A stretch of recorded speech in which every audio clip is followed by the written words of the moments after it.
नमस्कार, आपका स्वागत और अभिनंदन। आज हम 5वां चैप्टर व्युत्क्रम आव्यूह एवं रैखिक समीकरण का अध्ययन करने जा रहे हैं। यह चैप्टर राजस्थान बोर्ड परीक्षा में 4 अंक का है। इसमें से एक प्रश्न 1 अंक का तथा एक प्रश्न 3 अंक का आता है।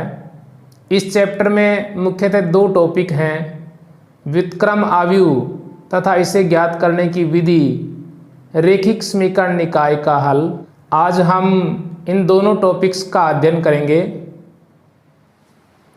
व्युत्क्रमणीय मैट्रिक्स। यदि किसी वर्ग मैट्रिक्स ए की सारणिक का मान 0 नहीं हो तो मैट्रिक्स ए व्युत्क्रमणीय मैट्रिक्स कहलाता है।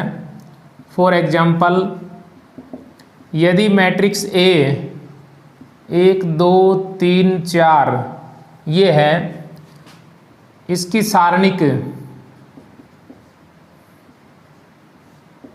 डिटर्मिनेंट ए बराबर 1 2 3 4 ये है, इसका मान ज्ञात करें तो अग्रग विकर्ण के अवयवों का गुणा माइनस पश्च विकर्ण के अवयवों का गुणा 6 आ जाएगा। 4 - 6 - 2 अर्थात डिटर्मिनेंट ए का जो मान है वो 0 नहीं आ रहा है। अतः ये मैट्रिक्स जो है वो व्युत्क्रमणीय मैट्रिक्स कहलाएगा।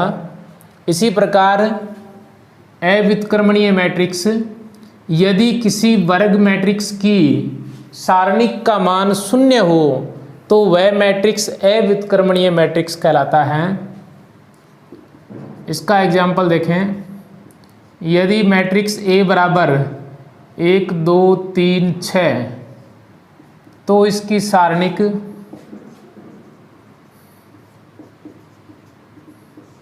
1 2 3 6 ये होगी। इसका मान ज्ञात करें। द्वितीय क्रम की सारणिक का मान ज्ञात करने के लिए अग्रग विकर्ण के अवयवों का गुणा माइनस पश्च विकर्ण के अवयवों का गुणा करें तो 6 - 6 देन डिटर्मिनेंट का मान जो है वो 0 आ जाएगा। अतः इस डिटर्मिनेंट का मान 0 है तो यह मैट्रिक्स जो है वो अव्युत्क्रमणीय मैट्रिक्स कहलाएगा। वर्ग मैट्रिक्स का सहखंडज मैट्रिक्स।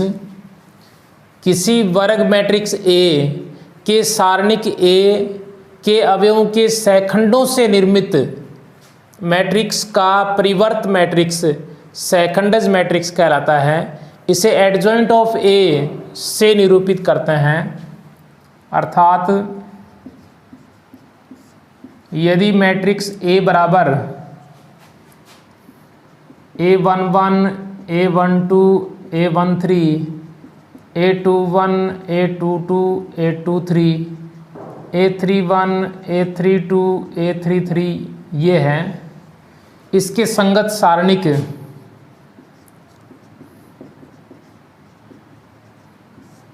डिटर्मिनेंट ऑफ ए ये होगी A11 A12 A13 A21 A22 A23 A31 A32 A33। Determinant ए के सहखंडों से निर्मित मैट्रिक्स, डिटर्मिनेंट ए के सहखंडों से निर्मित मैट्रिक्स अर्थात Fij मैट्रिक्स। डिटर्मिनेंट के अवयव Aij का सहखंड Fij होता है। अतः सहखंडों से निर्मित मैट्रिक्स जो है A11 का सहखंड संगत सहखंड F11, A12 का F12, A13 का F13, इस प्रकार F21, F22, F23, F31, F32, F33 यह सहखंडों से निर्मित मैट्रिक्स है। तो सहखंडज मैट्रिक्स ज्ञात करने के लिए सैखंडों से निर्मित मैट्रिक्स का परिवर्त ज्ञात करना पड़ेगा। इसलिए सैखंडज मैट्रिक्स बराबर हो जाएगा Fij का परिवर्त, अर्थात इस मैट्रिक्स की पंक्तियों को स्तंभों में और स्तंभों को पंक्तियों में चेंज किया जाए तो इसका परिवर्त मैट्रिक्स हो जाएगा।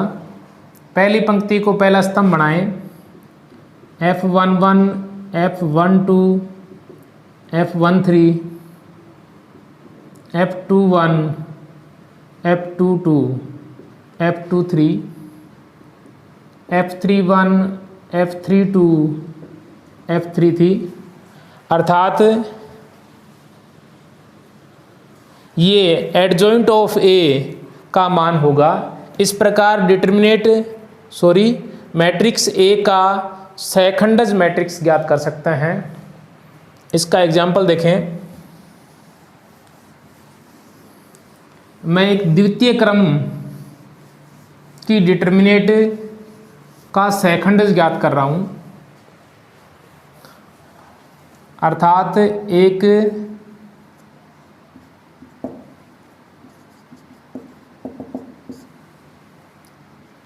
दो बाई दो क्रम की मैट्रिक्स 1 2 3 4 की संगत सारणिक जो है वो डिटर्मिनेट ए बराबर 1 2 3 4 ये होगी। इसके सैखंडों से निर्मित मैट्रिक्स ज्ञात करते हैं। तो डिटर्मिनेट ए के अवयव A11 अर्थात 1 का सैखंड ज्ञात करें। इस 1 का सैखंड ज्ञात करने के लिए पहली पंक्ति और पहले स्तंभ का दमन करें तो ये उपसारणिक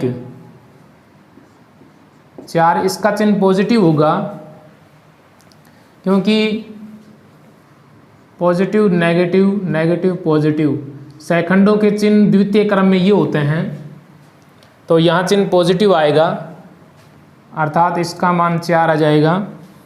इसी प्रकार A12 बराबर 2 का सैखंड ज्ञात करें तो चिन्ह माइनस का आएगा और इसके संगत उपसारणिक 3 अर्थात -3 माना जाएगा। इसी प्रकार A21 बराबर 3 का सैखंड ज्ञात करें तो चिन्ह माइनस का और इसके संगत उपसारणिक जिसमें एक एलिमेंट 2, इसका मान -2 आ जाएगा। A22 बराबर 4 का सैखंड देखें तो चिन्ह पॉजिटिव, इसके संगत उपसारणिक जिसमें एक एलिमेंट 1 होगा अर्थात सैखंड 1 आ जाएगा। सैखंडों से निर्मित मैट्रिक्स, सैखंडों से निर्मित मैट्रिक्स, इस मैट्रिक्स को मैं B नाम दे रहा हूं, अर्थात 4 -3 -2 1, इसका परिवर्त ज्ञात करेंगे तो सैखंडज मैट्रिक्स प्राप्त हो जाएगा। अतः सैखंडज मैट्रिक्स B का परिवर्त एडजॉइंट ऑफ A बराबर B का परिवर्त जो ये आ जाएगा, अर्थात पहली पंक्ति को पहला स्तंभ, दूसरी पंक्ति को दूसरा स्तंभ, 4 -3 -2 और 1। इसको देखें तो अग्रग विकर्ण के अवयवों का स्थान परिवर्तन तथा पश्च विकर्ण के अवयवों का चिन्ह परिवर्तन हुआ है। अतः हम कह सकते हैं कि द्वितीय क्रम की मैट्रिक्स का सैखंडज मैट्रिक्स ज्ञात करने के लिए अग्रग का स्थान परिवर्तन तथा पश्च का चिन्ह परिवर्तन करके ज्ञात कर सकते हैं।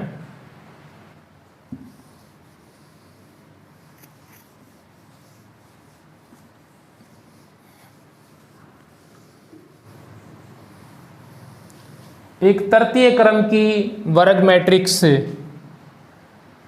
ए का सैखंडज ज्ञात करते हैं। जो 1 2 3 2 3 1 3 2 1 है, इसके संगत सारणिक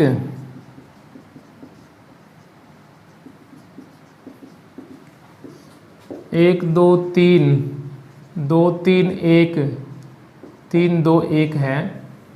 इसके अवयवों के संगत सेखंडों से निर्मित मैट्रिक्स ज्ञात करते हैं। तो डिटर्मिनेट ए के अवयव A11 बराबर 1 का सेखंड ज्ञात करें। तो तृतीय क्रम की डिटर्मिनेट के सेकंड ज्ञात करने के लिए चिन्ह plus minus plus minus plus minus plus minus plus, अर्थात एकांतर क्रम में माइनस का चिन्ह आएगा। तो 1 का चिन्ह प्लस का, 2 का चिन्ह माइनस का और 3 का चिन्ह प्लस का आएगा। 1 का सेकंड ज्ञात करने के लिए पहली पंक्ति और पहले स्तंभ का दमन करें। तो चिन्ह तो प्लस का लेते हुए उपसारणिक 3 1 2 1 आ जाएगी, जिससे इसका मान है अग्र का गुणा माइनस पश्च का गुणा 3 माइनस 2 बराबर 1 आ जाएगा।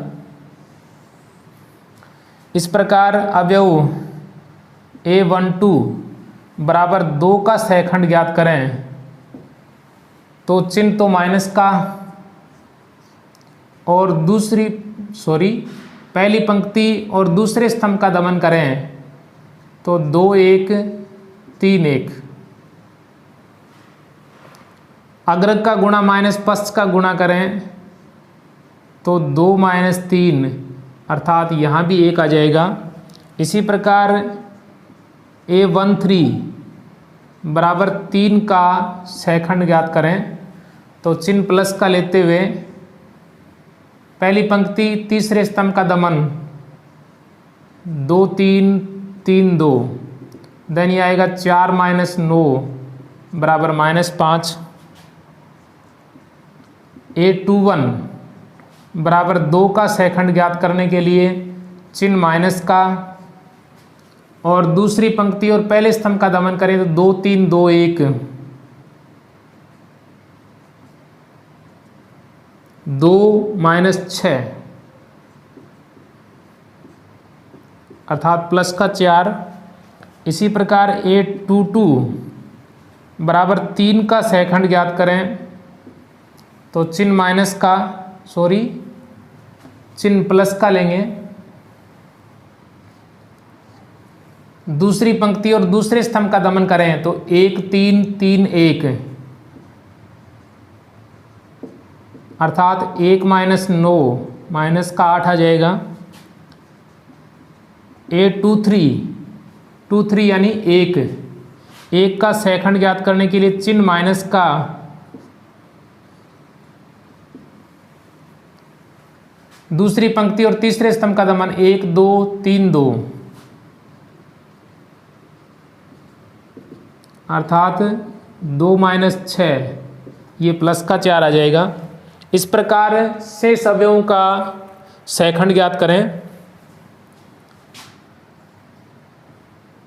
A31 बराबर 3 का सेकंड,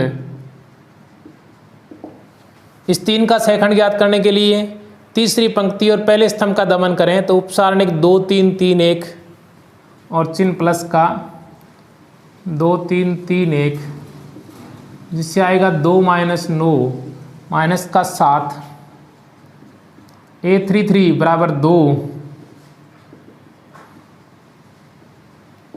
का सेकंड, तीसरी पंक्ति और दूसरा स्तंभ का दमन करें तो 1 3 2 1, 1 3 2 1, देन आएगा 1 माइनस 6, 2 का सेकंड माइनस का चिन्ह, यहाँ चिन्ह माइनस का लेते हुए यह आ जाएगा प्लस का 5। A33 बराबर 1 का सेकंड ज्ञात करें तो चिन्ह प्लस का लेते हुए उपसारणिक तीसरी पंक्ति तीसरे स्तंभ का दमन करें तो 1 2 2 3, देन आएगा 3 माइनस 4 बराबर -1। अर्थात सैखंडों से निर्मित मैट्रिक्स, सैखंडों से निर्मित मैट्रिक्स, मैं इसको बी नाम दे रहा हूं।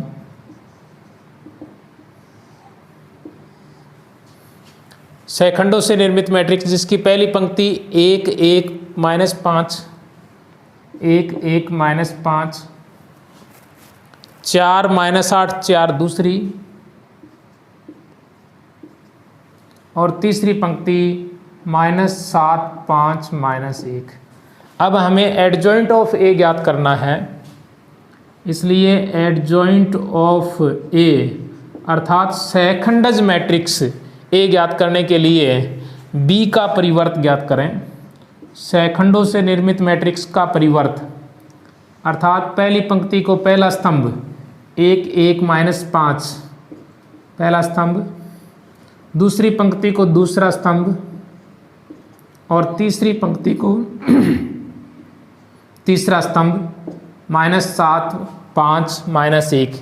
इस प्रकार तृतीय क्रम की मैट्रिक्स का एडजॉइंट ऑफ ए यानी सैखंडज मैट्रिक्स ज्ञात कर सकते हैं। आव्यूह का व्युत्क्रम, यदि ए तथा बी समान क्रम के वर्ग मैट्रिक्स इस प्रकार हैं कि ए बी बराबर आई बराबर बी ए, जहाँ आई इसी क्रम का इकाई मैट्रिक्स है, तो मैट्रिक्स बी ए का व्युत्क्रम मैट्रिक्स कहलाता है। इसे ए इन्वर्स से व्यक्त करते हैं, अर्थात ए का व्युत्क्रम मैट्रिक्स को ए इन्वर्स से व्यक्त किया जाता है। इसे ज्ञात करने के लिए एडजॉइंट ऑफ ए के अंदर डिटर्मिनेट ऑफ ए का भाग दिया जाता है।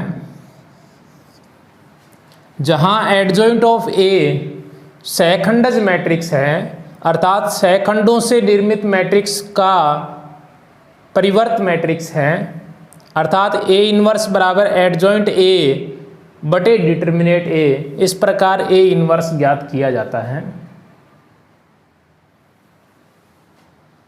सारणिकों के अनुप्रयोग, त्रिभुज का क्षेत्रफल, यदि किसी त्रिभुज के शीर्ष x1 y1 x2 y2 x3 y3 हो तो त्रिभुज का क्षेत्रफल 1/2 determinate x1 y1 1 x2 y2 1 x3 y3 1 होता है।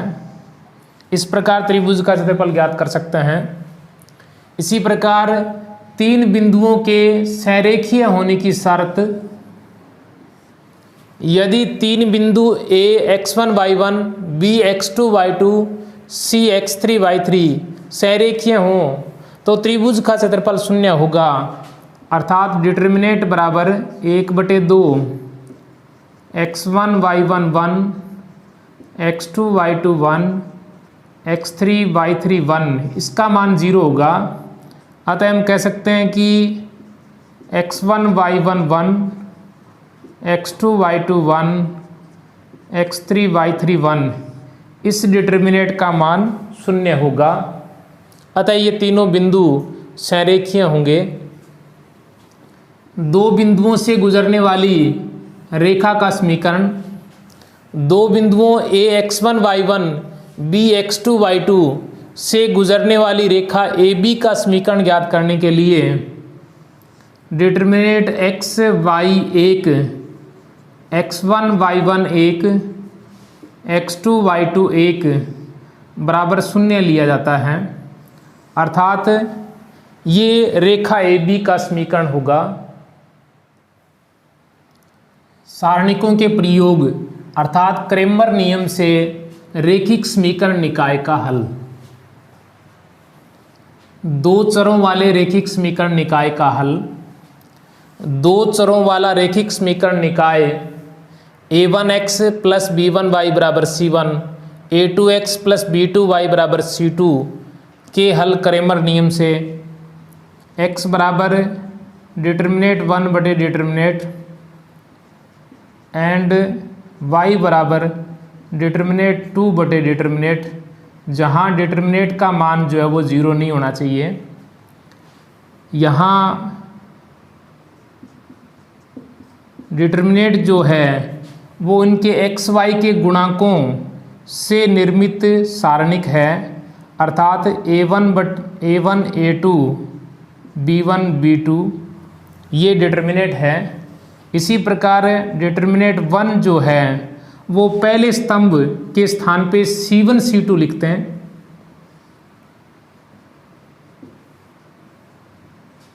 B1 B2 ये डिटर्मिनेट 1 है, तथा डिटर्मिनेट 2 जो है वो इसमें दूसरे स्तंभ के स्थान पे C1 C2 लिखें तो डिटर्मिनेट 2 हो जाएगा।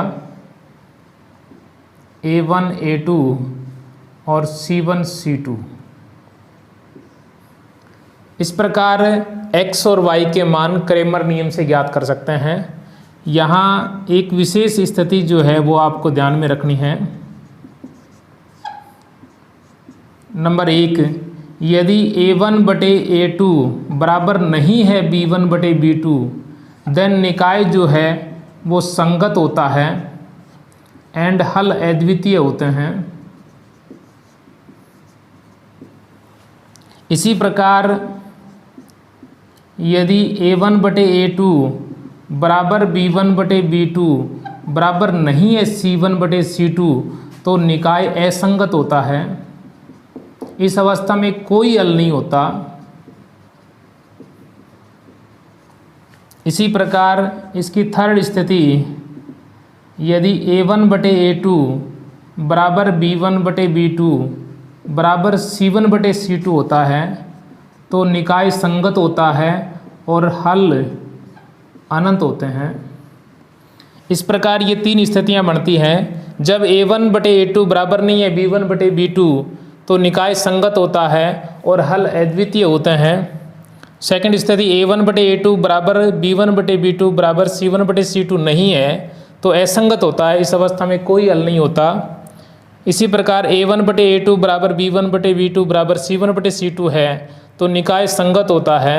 इस अवस्था में अनंत हल होते हैं। इसी प्रकार 3 चरों वाले रैखिक समीकरण निकाय का हल, 3 चरों वाला रैखिक समीकरण निकाय A1x plus B1y plus C1z बराबर D1, A2x plus B2y plus C2z बराबर D2, A3x plus B3y plus C3z बराबर D3 के हल क्रेमर नियम से ज्ञात करते हैं। जहाँ x बराबर डिटर्मिनेट 1 बटे डिटर्मिनेट, y बराबर डिटर्मिनेट 2 बटे डिटर्मिनेट और z बराबर डिटर्मिनेट 3 बटे डिटर्मिनेट, जहाँ डिटर्मिनेट जो है उसका मान 0 नहीं होना चाहिए। जहाँ डिटर्मिनेट जो है वो एक्स वाई जेड के गुणांकों से निर्मित सारणिक है। A1 A2 A3 पहला स्तंभ, B1 B2 B3 C1 C2 C3। इस प्रकार ये डिटर्मिनेट जो है इसके गुणांकों एक्स वाई जेड के गुणांकों से निर्मित डिटर्मिनेट है। डेल 1 इसके पहले स्तंभ के स्थान पे D1 D2 D3 लिखें तो डेल 1 होगा D1 D2 D3 B1 B2 B3 C1 C2 C3। इसी प्रकार डिटर्मिनेट 2 जो है वो इसकी दूसरा स्तंभ B1 B2 B3 के स्थान पे D1 D2 D3 रखें तो ज्ञात होगा A1 A2 A3 D1 D2 D3 C1 C2 C3। Determinate determinate 3 ज्ञात करने के लिए इसकी तीसरी स्तंभ C1 C2 C3 के स्थान पे D1 D2 D3 लिखें। A1 A2 A3 B1 B2 B3 D1 D2 D3। अर्थात डिटर्मिनेट जो है वो एक्स वाई जेड के गुणांकों से निर्मित सारणिक है। और सारणिक 1 डिटर्मिनेंट 1 ज्ञात करने के लिए पहले स्तंभ के स्थान पे D1 D2 D3 लिखें। डिटर्मिनेंट 2 ज्ञात करने के लिए दूसरे स्तंभ के स्थान पे D1 D2 D3 लिखें। और डिटर्मिनेंट 3 ज्ञात करने के लिए इसमें तीसरे स्तंभ के स्थान पे D1 D2 D3 लिखें। इस प्रकार ज्ञात हो जाएगा। इसकी देखें विशेष स्थिति। यदि डिटर्मिनेंट का मान 0 नहीं है तो निकाय संगत होता है और हल अद्वितीय होता है। यदि डिटर्मिनेंट का मान 0 नहीं है तो संगत होता है निकाय और हल अद्वितीय होते हैं। यदि डिटर्मिनेंट का मान 0 है तथा del 1 del 2 del 3 में से कोई एक अशून्य है तो निकाय असंगत होगा तथा कोई हल नहीं होगा। इसी प्रकार यदि डिटर्मिनेंट का मान 0 है, डिटर्मिनेंट 1 डिटर्मिनेंट 2 डिटर्मिनेंट 3 इन सभी का मान 0 है तो निकाय या तो संगत होगा और या असंगत होगा। और यदि संगत होगा तो उसके अनंत हल होंगे। एक बार पुनः देखें। यदि डिटर्मिनेंट का मान 0 नहीं है तो निकाय संगत होता है, हल अद्वितीय होते हैं।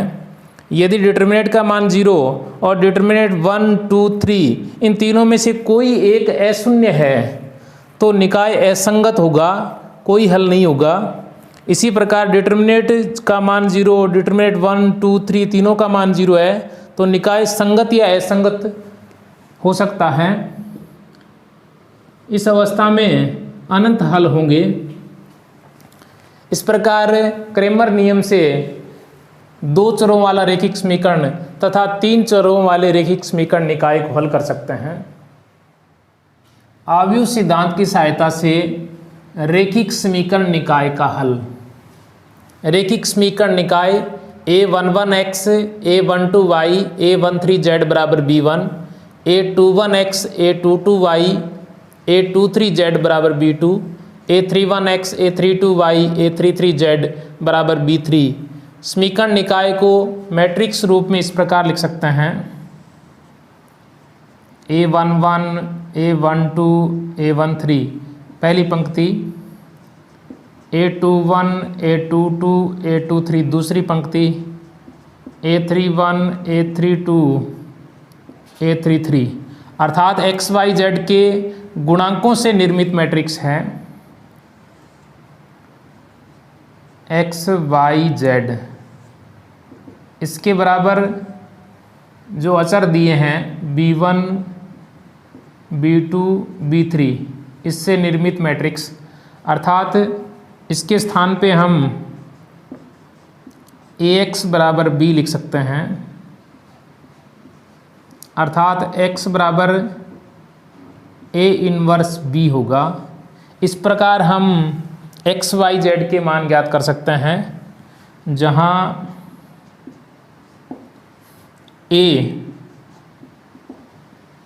एक्स वाई जेड के गुणांकों से निर्मित मैट्रिक्स है a12 a13 a21 a22 a23 a31 a32 a33 ये मैट्रिक्स A है।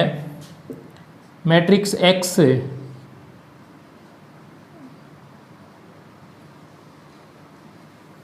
चरों से निर्मित मैट्रिक्स है। इसी प्रकार मैट्रिक्स B अचर b1 b2 b3 से निर्मित मैट्रिक्स है।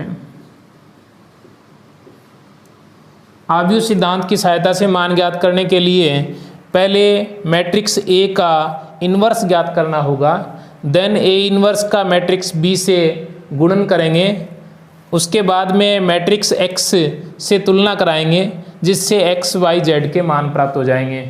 इस प्रकार आव्यूह सिद्धांत की सहायता से रैखिक समीकरण निकाय को हल किया जा सकता है।